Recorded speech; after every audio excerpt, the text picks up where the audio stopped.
Gracias por estar una vez más con nosotros en Sin Esquemas. En la entrega de hoy tendremos el gratísimo placer de compartir una muy interesante conversación con el embajador de la Unión Europea y jefe de la delegación ante República Dominicana, con el distinguido Gianluca Grippa. Embajador, muchísimas gracias por estar aquí con nosotros en Sin Esquemas y vamos de inmediato a aprovechar el tiempo que tenemos para lograr muy importantes orientaciones que yo sé que usted nos puede ofrecer a nosotros y a nuestro público televidente. Vamos a empezar. Sabemos que la Unión Europea, embajador, va a cumplir o tiene ya 30 años en el país, actuando en diversas áreas, en apoyo de programas y proyectos específicos en el área de salud, en el área de cultura, en el área económica, en el área de fronteras. Sé también que ustedes hace poco lanzaron, y con la presencia suya, un compendio de lo que han sido estos 30 años de trabajo y de labor, de cooperación entre la Unión Europea y República Dominicana. Vamos a empezar por ahí. ¿Qué nos puede decir usted como referencia de esos 30 años, los aspectos esenciales que se han podido lograr en ese espacio de tiempo en relación a la cooperación y los acuerdos entre República Dominicana y la Unión Europea? Bueno, antes que todo, muchas gracias, doctora Atalá, por esta oportunidad de tener esta conversación. Muy contento de estar aquí con usted y con los que nos están escuchando. Bueno, efectivamente hemos el mes de junio lanzado una publicación que es esta, que es sobre 30 años de cooperación, que se llama Tras las huellas de la cooperación europea en la República Dominicana. Lo hicimos con el señor ministro de Economía. Es un trabajo que fue hecho no para nosotros, fue hecho para Flaxo. Por lo tanto, fue hecho por académicos, pero no con un lenguaje académico. Lo que se decidió cuando se lanzó esta iniciativa, que no es solo mía, también de otra persona que desgraciadamente no está ya con nosotros, que es don Antonio Vargas, que era el hombre, muy amigo mío de mi pueblo, de San Francisco de Macorís, a quien quise mucho en vida y se nos fue por el COVID, lamentablemente. Así es, una persona muy querida por todos nosotros, todo nuestro pensamiento sigue con él. Y cuando le propuse, llegando a mi llegada al país, de tener una publicación que fuera no algo de académico, algo de solo para los expertos, pero algo que pudiera llegar a toda la gente, a los estudiantes, a todos los que tenían curiosidad de saber. Pero, ¿qué pasó con estos 1.000 millones, más de 1.000 millones de euros en 30 años de donaciones? Porque estamos hablando de fondos no reembolsables, que fueron puestos a disposición de los ciudadanos de la República Dominicana por parte de ciudadanos europeos a través de la Unión Europea. Tuvimos más de 200 entre proyectos y programas. Y por lo tanto, ¿qué pasó con estos fondos y qué impacto ha tenido? Entonces, el reto era de explicar esto de una manera que fuera evidenciando los cambios que esto produjo en la República Dominicana. Y aquí quiero ser directo en decir que estos no son cambios que han venido porque había un plan atrás de la cooperación europea. Estos son cambios que han llegado porque había ciertas exigencias de parte de un país que se estaba desarrollando. Estamos hablando del comienzo de los años 90. Se estaba desarrollando no solo en términos económicos importantes, pero también sociales, políticos, etc. Por lo tanto, estaba evolucionando y buscaba apoyo en estos cambios que se iban a producir. Y ahí nosotros llegamos escuchando lo que eran las necesidades de la República Dominicana y con nuestra fondos, pero también con nuestra asesoría, expertise, acompañar todo este proceso de cambio. Y lo que hace el libro es mirar atrás, después de 30 años, no a un proyecto o a un programa particular, pero a sectores como donde la Unión Europea ha intervenido. Puedo mencionar uno, pero hay varios en el libro. Uno que, por ejemplo, es la administración pública. La reforma de la administración pública es un trabajo que demanda muchos años. En los últimos 20 años hemos ido acompañando este proceso que demanda voluntad política, por supuesto, pero también muchas reglas, muchas decisiones que tienen que ser tomadas consensualmente, no impuestas. Por lo tanto, por ejemplo, la ley de función pública, que es una ley importantísima para la administración pública dominicana, esta fue gracias también, digo también porque quiero reiterar que fue acompañando de la mano, mano a mano, con la contraparte. La contraparte local.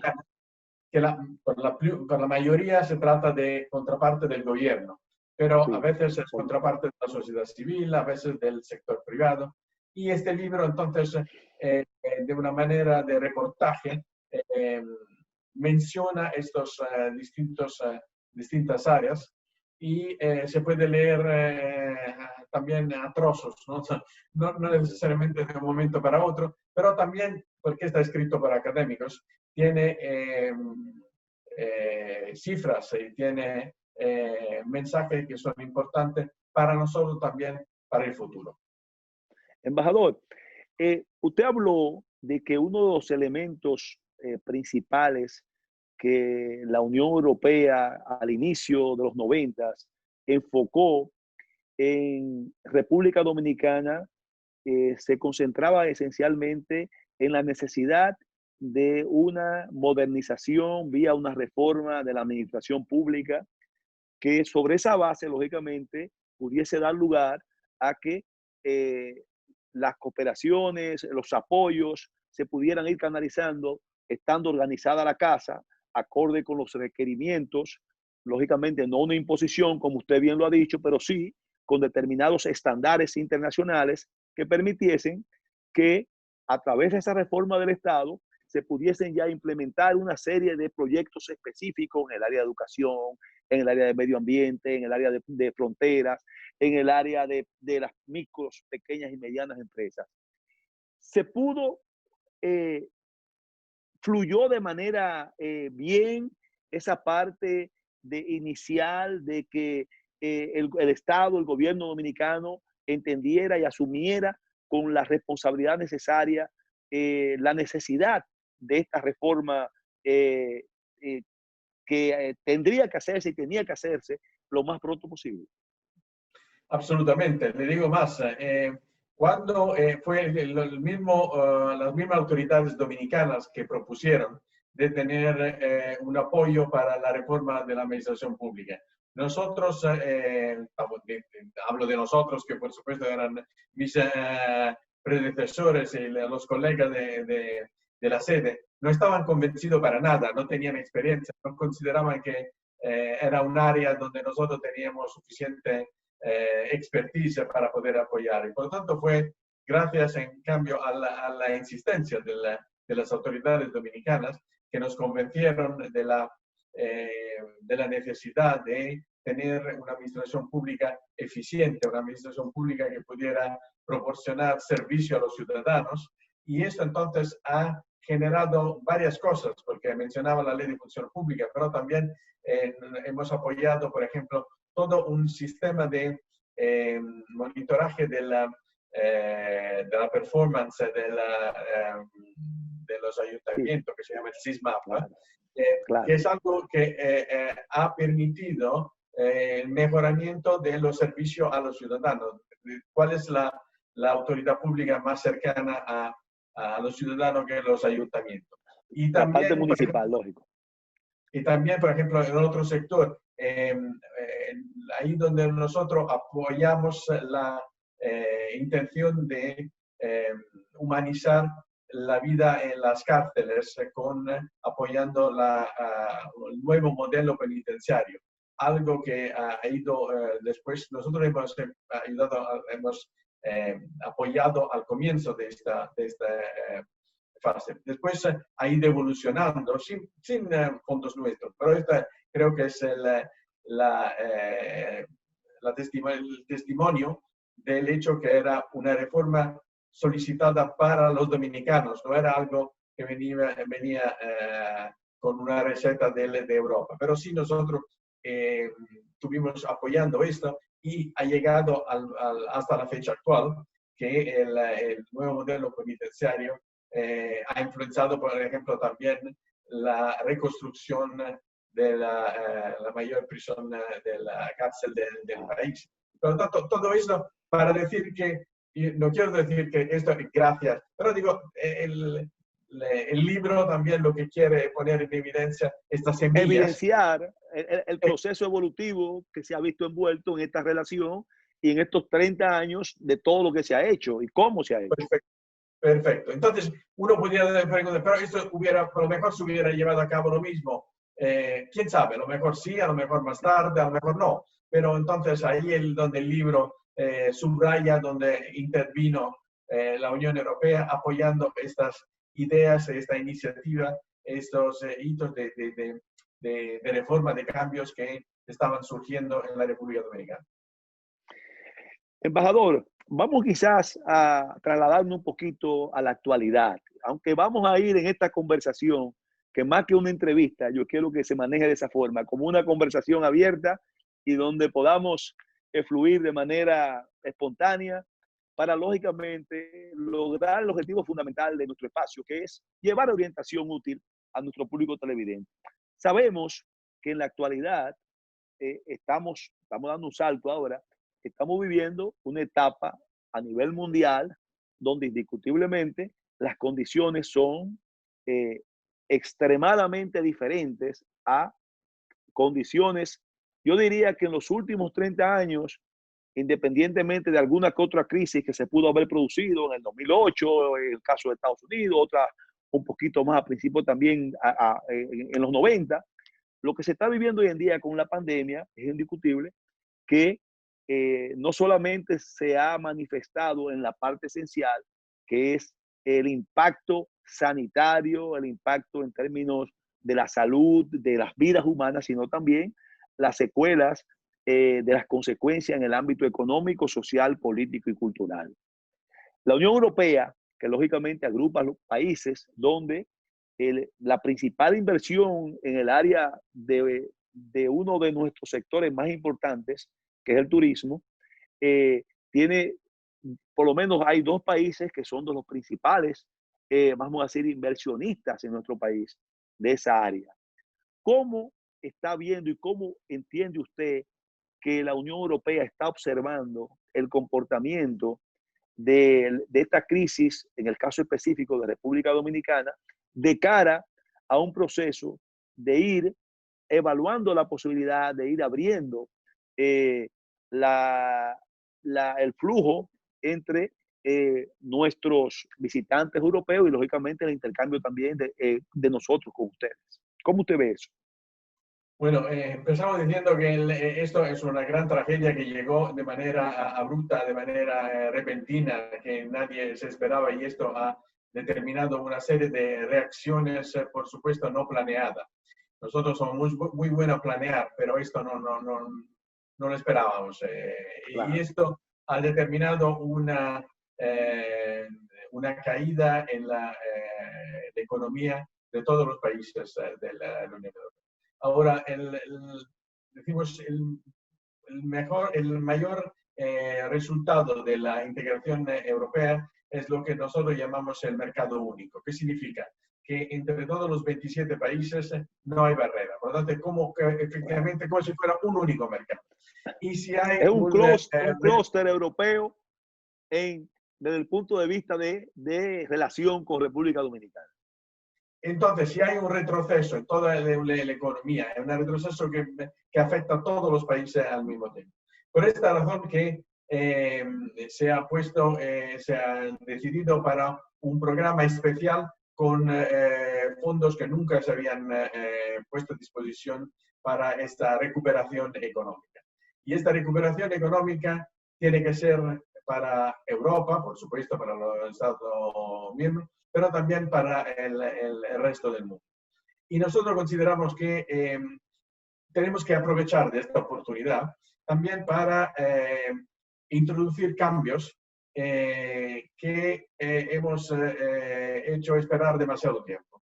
Lo que me refiero es que ya en diciembre pasado, con la nueva comisión, se empezó a hablar de las prioridades, que una de las prioridades mayor era el Pacto Verde. El Pacto Verde significa tomar en cuenta el hecho que no podemos continuar a producir de esta manera, consumiendo los recursos de la naturales tierra en este ritmo, porque esto está destruyendo nuestro hábitat, está destruyendo la diversidad, la biodiversidad, y está afectando el cambio climático, entonces estamos afectando el futuro de nuestros hijos. Por lo tanto, ya se había decidido que teníamos que hacer cambios en la manera en la cual producimos, cambios en la manera en la cual consumimos también.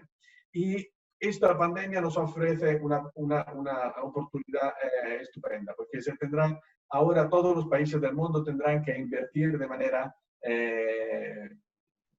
importante fondos nacionales. Y esto es el momento de ver cómo estos fondos tienen que ser invertidos de manera que sean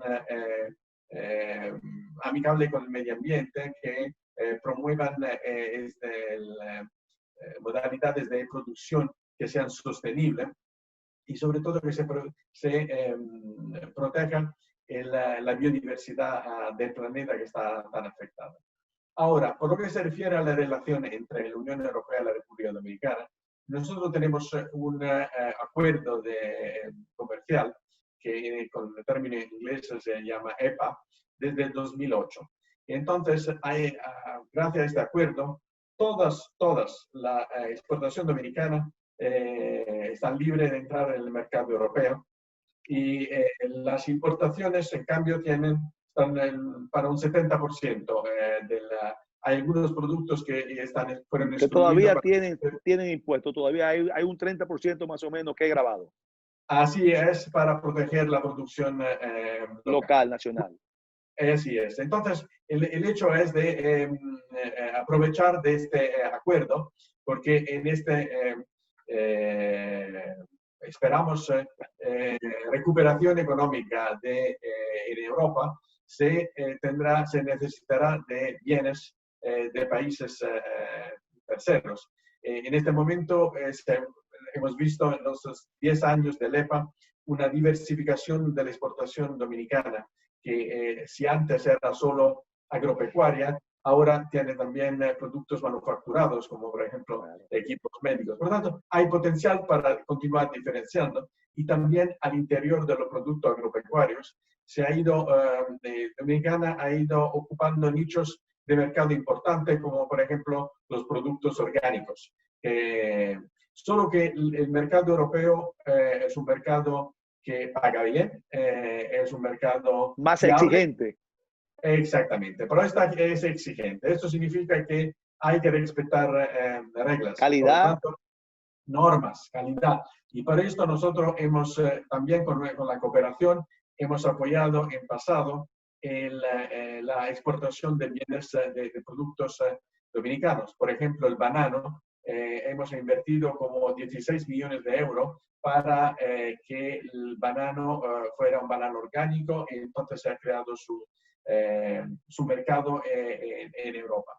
Pero esto tiene que ser mantenido. Esto significa que los controles sobre la calidad, la norma tienen que ser continuos, porque inspecciones hay a la frontera, y por lo tanto, si los inspectores europeos encuentran que los productos que vienen de República Dominicana no cumplen con los requisitos, pueden pararlo. Después, varias señalaciones pueden parar toda la importación de este producto específico. Por lo tanto, es importante mantener alta el control sobre la producción dominicana y continuar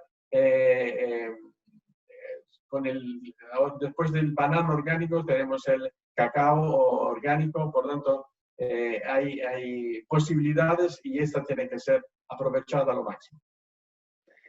Entiende usted, embajador, porque también hemos visto que la Unión Europea durante los últimos años se ha acercado también, por ejemplo, al Consejo de Competitividad, donde ahí se han logrado acuerdos que vayan en la línea de crear esas condiciones que usted muy bien ha explicado y de manera muy clara para que nuestros productos puedan verdaderamente, y no solamente nuestros productos, sino también las reglas, la compatibilidad con otros mercados, porque es indiscutible que República Dominicana es, creo, sin el creo, es el mercado más grande del Caribe, en cierta forma, con la Unión Europea.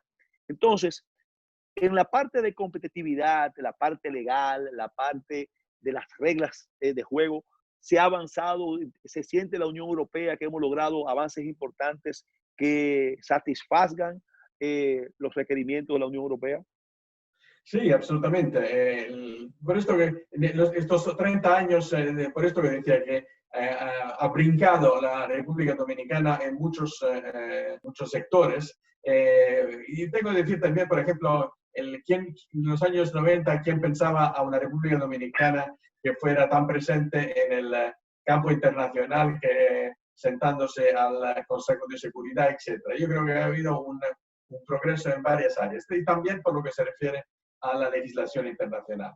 Si usted ahora me pregunta, ¿esto está finalizado y no hay áreas de mejora? Por supuesto, hay siempre áreas de mejora. Y por lo tanto, una área, por ejemplo, que mencionaría es la seguridad jurídica de la inversión extranjera. Ahí seguramente hay que continuar trabajando porque en el pasado hubo casos donde esta seguridad fue puesta en duda y por lo tanto hay que mejorar. Pero, por ejemplo, quiero mencionar un consejo que se ha creado gracias al EPA, que es ahora el de competencia. Ahora usted me ayuda porque no me acuerdo, la denominación no es consejo de competencia, creo que se llama de otra manera. Pero es algo que no existía antes y que fue creado y después activado en el 2014, creo. Y es algo que ha empezado a emitir también sentencias sobre el respecto de la competencia al interior de la República Dominicana. Estos son áreas que demuestran el nivel de sofisticación, decimos, del sector de la República Dominicana por lo que se refiere a permitir un juego que sea fair, justo, y por lo tanto esto pueda también atraer mayor inversión extranjera. Bien. Hay otros aspectos, embajador, que indiscutiblemente en esta situación de pandemia, en esta situación de dificultad extrema que todavía no conocemos hasta dónde va a impactar, porque no tenemos con certidumbre cuándo esto va a terminar y hasta dónde va a llegar y de qué manera va a seguir impactando, porque hasta que no tengamos, vamos a decirlo así en términos llanos, la vacuna disponible para que podamos decir ya hay seguridad para que se puedan abrir cada una de las fases, no vamos a saber real y efectivamente cuáles serán los impactos de esta pandemia. Vamos a tomar una pequeña pausa de apenas un par de minutos, señor embajador, para lógicamente entrar después de la pausa en esta parte que tiene que ver con la necesidad de que ante esta pandemia se hace necesario la colaboración y la cooperación de prácticamente de todos los organismos multilaterales, todos los organismos financieros, de manera conjunta para poder encauzar la posibilidad de un relanzamiento económico. Continuamos con nuestro distinguido invitado, embajador, jefe de la delegación de la Unión Europea, Gianluca Grippa, después de apenas un par de minutos.